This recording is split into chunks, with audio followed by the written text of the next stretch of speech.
नमस्कार दोस्तों, आज हम सुनने वाले हैं सोमवार की व्रत कथा। सोमवार की व्रत कथा सुनने से भगवान भोलेनाथ का आशीर्वाद सदैव आप पर बना रहता है।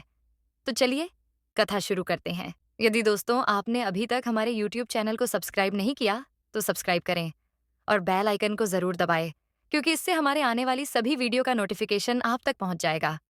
और इस चैनल पर आपको व्रत कथा सुनने को मिलेगी, जो आप किसी भी व्रत में सुन सकते हैं और अपने व्रत को साकार बना सकते हैं। तो चलिए कथा शुरू करते हैं। एक बार भगवान महादेव की पृथ्वी लोक में भ्रमण करने की इच्छा हुई, तो वह माता पार्वती के साथ भ्रमण पर निकल पड़े। भ्रमण करते करते वे विदर्भ देश की अमरावती नामक अति रमणीक नगरी में पहुंचे। अमरावती नगरी सभी तरह के सुखों से परिपूर्ण थी। वहां के राजा ने अति रमणीक शिवजी का मंदिर बनवाया था। उसमें भगवान महादेव भगवती पार्वती के साथ गए। वहां माता पार्वती भगवान शंकर जी से बोली, हे प्रभु, आज हम दोनों चौसर खेलेंगे। शिवजी ने माता पार्वती की बात को मान लिया और चौसर खेलने लगे। माता पार्वती ने मंदिर के पुजारी से पूछा, पुजारी जी, बताओ इस खेल में दोनों में से किसकी जीत होगी? पुजारी ने बिना विचारे ही कह दिया कि भगवान महादेव जी की जीत होगी। थोड़ी देर में खेल समाप्त हो गया और पार्वती जी की जीत हुई। अब माता पार्वती ने पुजारी को झूठ बोलने के अपराध में श्राप देना चाहा। तब भगवान महादेव ने पार्वती जी को बहुत समझाया, लेकिन वे नहीं मानी और उन्होंने पुजारी को कोढ़ी होने का श्राप दे दिया। कुछ समय बाद पार्वती जी के श्राप के अनुसार पुजारी के शरीर में कोढ़ पैदा हो गया। इस कारण पुजारी बहुत दुखी रहने लगा। इस प्रकार कष्ट भोगते हुए कई दिन बीत गए। एक दिन स्वर्गलोक की अप्सराएं शिवजी की पूजा करने के लिए उसी मंदिर में आई और उन्होंने पुजारी के कोढ़ के कष्ट को देखकर बड़े दयाभाव से उससे यह रोग होने का कारण पूछा। पुजारी ने निसंकोच सारी बात उन्हें बता दी। तब वे अप्सराएं बोलीं, हे पुजारी जी, तुम अधिक दुख की मत हो। भगवान शिवजी तुम्हारे कष्टों को दूर कर देंगे। तुम भक्ति भाव से 16 सोमवार का व्रत करो। पुजारी ने अप्सराओं से 16 सोमवार के व्रत की विधि पूछी। अप्सराओं ने बताया कि जिस दिन सोमवार हो, उस दिन भक्ति के साथ व्रत करो और स्वच्छ वस्त्र पहनकर आधा सेर गेहूं का आटा लो और उसकी बाटी बनाकर गुड़ घी मिलाकर चूरमा बनाओ। अब उसके 3 भाग करो। फिर घी, गुड़, धूप, दीप, पुंगी फल, बेलपत्र, जनेऊ जोड़ा, चंदन, अक्षत, पुष्पादि के द्वारा प्रदोष काल में भगवान शंकर की विधिपूर्वक पूजा करो। पूजा करने के पश्चात तीनों भागों में से एक भाग शिवजी को अर्पण करो और बाकी 2 भागों को शिवजी के प्रसाद के रूप में उपस्थित जनों में बांट दो और फिर स्वयं भी प्रसाद ग्रहण करो। इस विधि से 16 सोमवार व्रत करो। फिर 17वें सोमवार के दिन पाव सेर गेहूं के आटे की बाटी बनाकर और उसमें घी तथा गुड़ मिलाकर चूरमा बनाओ और शिवजी का भोग लगाकर उपस्थित भक्तों में बांट दो। बाद में स्वयं सपरिवार प्रसाद ग्रहण करो, तो भगवान शिवजी की कृपा से तुम्हारे मनोरथ पूर्ण हो जाएंगे। ऐसा कहकर अप्सराएं स्वर्ग को चली गईं। ब्राह्मण ने यथाविधि 16 सोमवार व्रत किया तथा भगवान शिवजी की कृपा से कोढ़ से मुक्त होकर आनंदपूर्वक रहने लगा। कुछ दिन बाद जब पुनः भगवान शिव और माता पार्वती उस मंदिर में आए, तब ब्राह्मण को निरोग देखकर पार्वती जी ने ब्राह्मण से रोग मुक्त होने का उपाय पूछा, तो ब्राह्मण ने 16 सोमवार व्रत के विषय में बता दिया। तब माता पार्वती ने अति प्रसन्न होकर ब्राह्मण से व्रत की विधि पूछी और फिर उसी विधि के अनुसार व्रत करने शुरू कर दिए। उन्होंने व्रत करते हुए कामना की कि उनका पुत्र उनके पास वापस लौट आए। व्रत करने के बाद उनकी मनोकामना पूर्ण हुई और उनके रूठे पुत्र स्वामी कार्तिकेय स्वयं माता के आज्ञाकारी हुए। कार्तिकेय जी ने अपने इस विचार परिवर्तन का रहस्य जानना चाहा और वे माता पार्वती से बोले, हे माता जी, आपने ऐसा कौन सा उपाय किया जिससे मेरा मन आपका आज्ञाकारी हुआ? तब पार्वती जी ने कहा कि उन्होंने 16 सोमवार के व्रत किए थे। स्वामी कार्तिकेय जी बोले, मैं भी इस व्रत को करूंगा, क्योंकि मेरा प्रिय मित्र ब्राह्मण बहुत दुखी मन से परदेस गया है। मुझे उससे मिलने की बहुत इच्छा हो रही है। कार्तिकेय जी ने भी यह व्रत किया और उन्हें उनका प्रिय मित्र मिल गया। उस मित्र ने उनसे इस आकस्मिक मिलन का रहस्य पूछा, तो वे बोले, हे मित्र, मैंने तुमसे मिलने की इच्छा से 16 सोमवार का व्रत किया था। अब ब्राह्मण मित्र को भी अपने विवाह की इच्छा हुई। स्वामी कार्तिकेय जी से व्रत की विधि पूछकर उसने यथाविधि व्रत किया। व्रत के प्रभाव से जब वह किसी काम के संबंध में विदेश गया, तो वहां के राजा की लड़की का स्वयंवर था। राजा ने शर्त रखी थी कि जिस राजकुमार के गले में उसकी हथिनी माला डालेगी, वह उसी के साथ अपनी प्यारी पुत्री का विवाह कर देगा। भगवान शिव की कृपा से ब्राह्मण भी स्वयंवर देखने की इच्छा से राजसभा में एक ओर बैठ गया। नियत समय पर पूरी तरह सजी हुई हथिनी आई और उसने उस ब्राह्मण के गले में माला डाल दी। राजा की शर्त के अनुसार बड़ी धूमधाम से राजकुमारी का विवाह उस सुंदर ब्राह्मण के साथ कर दिया गया। राजा ने ब्राह्मण को बहुत सा धन और सम्मान देकर संतुष्ट किया। ब्राह्मण सुंदर राजकुमारी के साथ सुख से जीवन व्यतीत करने लगा। एक दिन राजकुमारी ने अपने पति से पूछा, हे प्राणनाथ, आपने ऐसा कौन सा पुण्य किया था जिसके प्रभाव से उस हथिनी ने सारे राजकुमारों को छोड़कर आपके गले में माला डाली थी? ब्राह्मण ने कहा, हे प्रिय, मैंने अपने मित्र कार्तिकेय जी के कथानुसार 16 सोमवार का व्रत किया था, जिसके प्रभाव से मुझे तुम जैसी रूपवती पत्नी मिली है। व्रत की महिमा को सुनकर राजकुमारी ने भी पुत्र की कामना से व्रत किया।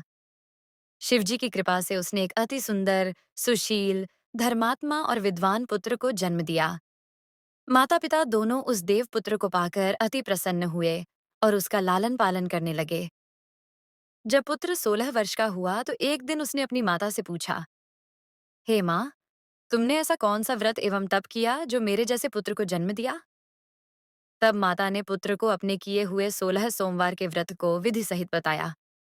पुत्र ने ऐसे सरल और सब तरह की मनोकामना पूरी करने वाले व्रत को सुना तो वह भी राज्याधिकार पाने की इच्छा से हर सोमवार को यथाविधि व्रत करने लगा।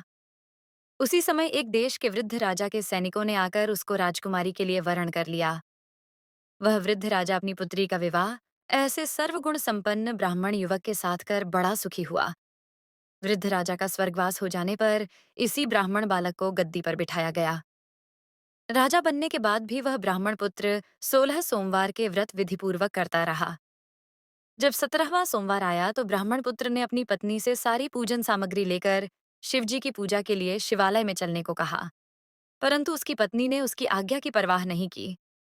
उसने सारी पूजन सामग्री दास दासियों द्वारा शिवालय भिजवा दी और स्वयं मंदिर नहीं गई। जब राजा ने भगवान शिव का पूजन समाप्त किया, तब एक आकाशवाणी हुई, हे राजा, तुम अपनी रानी को राजमहल से निकाल दो, नहीं तो तुम्हारा सर्वनाश हो जाएगा। आकाशवाणी को सुनकर राजा भयभीत हो गया और तत्काल ही मंत्रणा गृह में आकर उसने अपने सभासदों से मंत्रणा की। फिर राजा ने रानी को अपने यहाँ से निकाल दिया। रानी दुखी हृदय से भाग्य को कोसती हुई नगर के बाहर चली गई। रास्ते में एक बुढ़िया सूत काटकर बेचने ले जा रही थी। सूत का गट्ठर भारी होने की वजह से बुढ़िया उसे उठा नहीं पा रही थी। बुढ़िया ने रानी से वह गट्ठर उठाकर चलने को कहा। रानी ने बुढ़िया के सिर से सूत की गठरी उतारकर अपने सिर पर रख ली। थोड़ी ही देर बाद बहुत तेज आंधी आई और बुढ़िया का सूत पोटली सहित उड़ गया। बेचारी बुढ़िया पछताती रह गई और उस रानी को कोसती हुई अपने घर वापस लौट गई। अब चलते चलते रानी एक तेली के यहाँ पहुंची तो तेली के सारे मटके शिवजी के प्रकोप से उसी समय चटक गए। ऐसी दशा देखकर तेली ने रानी को वहां से भगा दिया। इस प्रकार रानी बहुत दुख पाती हुई एक नदी के तट पर पहुंची तो नदी का सारा जल सूख गया। फिर रानी एक सरोवर में सीढ़ी से उतरकर पानी पीने को गई तो उसके हाथ का जल से स्पर्श होते ही सरोवर के जल में असंख्य कीड़े तैरने लगे। रानी अपने भाग्य को दोष देते हुए उसी जल को पीकर पेड़ की शीतल छाया में विश्राम करने को गई। वह रानी जिस भी पेड़ के नीचे जाती उसी पेड़ के पत्ते तुरंत गिर जाते। वन, सरोवर और जल की ऐसी दशा देखकर गाय चरात ग्वालों ने समीप के मंदिर के पुजारी को सारी बातें बताईं। पुजारी के कहने पर ग्वाले रानी को पकड़कर पुजारी के पास ले गए। रानी के मुख की कांति और शरीर की शोभा देखकर पुजारी ने सोचा कि यह अवश्य ही कोई किस्मत की मारी कुलीन स्त्री है। ऐसा सोचकर पुजारी ने रानी से कहा, हे पुत्री, मैं तुमको अपनी पुत्री के समान रखूंगा। तुम मेरे आश्रम में ही रहो, मैं तुमको किसी प्रकार का कष्ट नहीं दूंगा। पुजारी के ऐसे वचन सुनकर रानी को धीरज मिला और वह आश्रम में रहने लगी। परंतु आश्रम में रानी जो भोजन बनाती वह सड़ जाता, जल भर के लाती तो उसमें कीड़े पड़ जाते। अब तो पुजारी जी भी दुखी हुए और उन्होंने रानी से पूछा, हे बेटी, तुम्हारे ऊपर कौन से देवता का कोप है जिससे तुम्हारी ऐसी दशा हुई है? पुजारी की बात सुनकर रानी ने भगवान शिव के पूजन का बहिष्कार करने की सारी कथा सुनाई। तो पुजारी ने रानी से कहा, देवी, तुम सारे मनोरथों को पूर्ण करने वाले 16 सोमवार व्रत को करो। उसके प्रभाव से तुम अपने कष्ट से मुक्ति पा सकोगी। पुजारी की बात सुनकर रानी ने 16 सोमवार व्रत को विधिवत संपन्न किया और 17वें सोमवार को व्रत का उद्यापन किया। व्रत के प्रभाव से राजा के हृदय में विचार आया कि रानी को गए हुए बहुत समय व्यतीत हो गया है।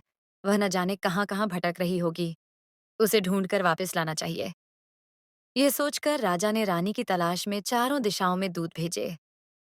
वे दूत रानी को ढूंढते हुए पुजारी के आश्रम में पहुंचे। वहां रानी को पाकर उन्होंने पुजारी से रानी को भेजने को कहा, परंतु पुजारी ने उनसे मना कर दिया। तब दूत चुपचाप लौट गए और आकर महाराज के सम्मुख रानी का पता बतलाया। रानी का पता पाकर राजा स्वयं पुजारी के आश्रम में गए और पुजारी से आदरपूर्वक बोले, महाराज, जो देवी आपके आश्रम में रहती हैं, वह मेरी पत्नी है। शिवजी के कोप के कारण मैंने इसे त्याग दिया था। अब इस पर से शिवजी का प्रकोप शांत हो गया है, इसलिए मैं इसे लेने आया हूँ। आप इसको मेरे साथ जाने की आज्ञा दीजिए। पुजारी ने राजा के वचन को सत्य जानकर रानी को राजा के साथ विदा किया। रानी खुशी खुशी राजा के साथ महल में आई। नगर में अनेक प्रकार के बाजे बजने लगे। नगरवासियों ने पूरे नगर को तोरण बंधनवारों से नाना प्रकार से सजाया। घर घर में मंगलगान होने लगे। राजा ने अनेक तरह से ब्राह्मणों को दान आदि देकर संतुष्ट किया। याचकों को अन्न वस्त्र धन आदि दिया। इस प्रकार राजा शिवजी की कृपा का पात्र हो राजधानी में रानी के साथ सुखपूर्वक रहने लगा। भगवान शिवजी की कृपा से उसे एक सुंदर पुत्र हुआ। विधिवत शिव पूजन करते हुए इस लोक में अनेकानेक सुखों को भोगने के बाद वे दोनों शिवधाम को पधारे। इस प्रकार जो मनुष्य मनसा वाचा कर्मणा भक्ति सहित 16 सोमवार का व्रत पूजन इत्यादि विधिवत करता है, वह इस लोक में सारे सुखों को भोग कर अंत में शिव धाम को प्राप्त होता है। ये व्रत समस्त मनोकामनाओं को पूर्ण करने वाला है। तो इसी प्रकार सोमवार की कथा संपूर्ण हुई। यदि कथा अच्छी लगी हो तो वीडियो को लाइक करो और ऐसे ही कथा सुनने के लिए हमारे YouTube चैनल को सब्सक्राइब करें। धन्यवाद।